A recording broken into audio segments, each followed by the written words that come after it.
In example 3, you're finding the area between the same two curves, but they're giving you a different interval. So we have the same points of intersection. And remember, we found those by setting them equal. So these are the same equations you had in example 2. So if you want to go back and see how we solved it, we got x equals 3 and x equals -1 for the points of intersection, which tells me that my integration is going to be split into different sections. So I'm going to have -2 to start, because that's the beginning of the interval, to the first point of intersection, -1. Plus, we've got the area from -1 to 3. And then we've got the area from 3 to 5. And so this is what we're going to do. And the reason is, when you look at your graph, you've got that parabola crossing at 10, and then you've got the line that crosses at 16 with a slope of 4. And before, we found the area between them, which was from -1, which is the point of intersection, to 3, the other point of intersection. But this time, they're wanting us to go from -2 to 5. And so we are finding these areas as well. So we're finding this little area and this little area in addition to the one we found before.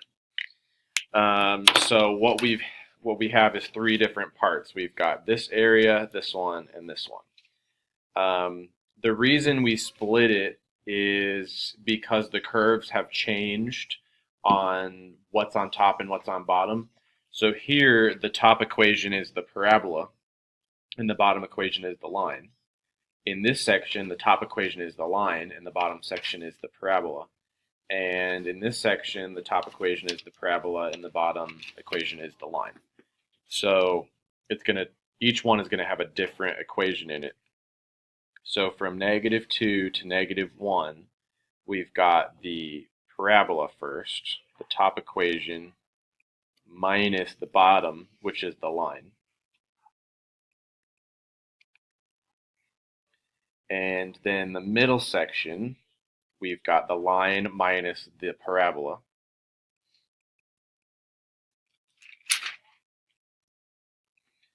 And then in the last section, we've got the parabola minus the line again.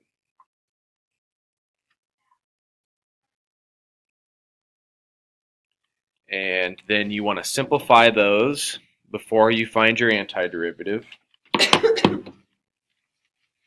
So if you distribute your negative, you're going to end up getting 2x squared minus 4x, 10 minus 16, so -6. And then you've got 4x plus 16, distribute your negative, you're going to have -2x squared plus 4x plus 6. And then you're going to have same thing we had over here, 2x squared minus 4x minus 6. Then we go through and find our antiderivatives for these.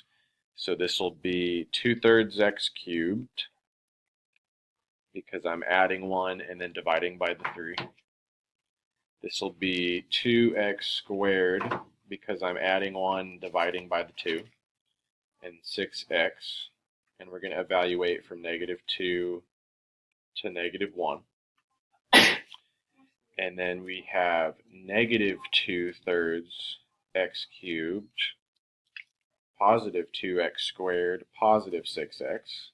And we will evaluate from -1 to 3.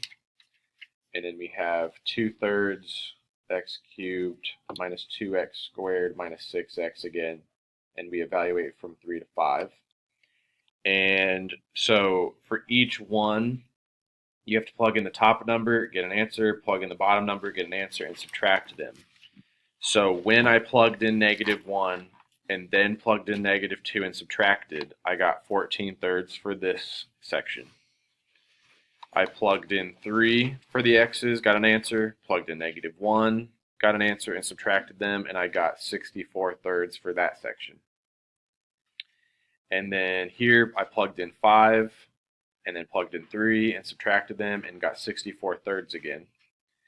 Added all of those together, and we get a total area of 142/3.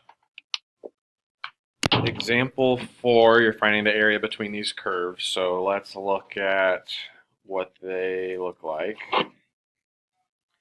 Here, notice that the y is squared, so it is going to be a sideways parabola, and it's going to go left 3, and it's got 1/2 as its a value, so it's kind of a fat parabola. And then we've got this equation, x minus 1. So it goes up 1/1. So we've got this picture, and they want the area between them, which would be this area.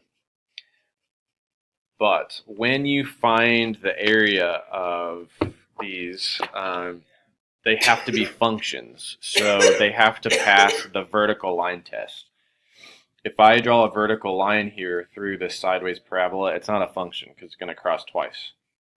So that means I have to do this problem horizontally because it does pass the horizontal line test. I can draw a horizontal line through this parabola and it only crosses once, and for the line it only crosses once.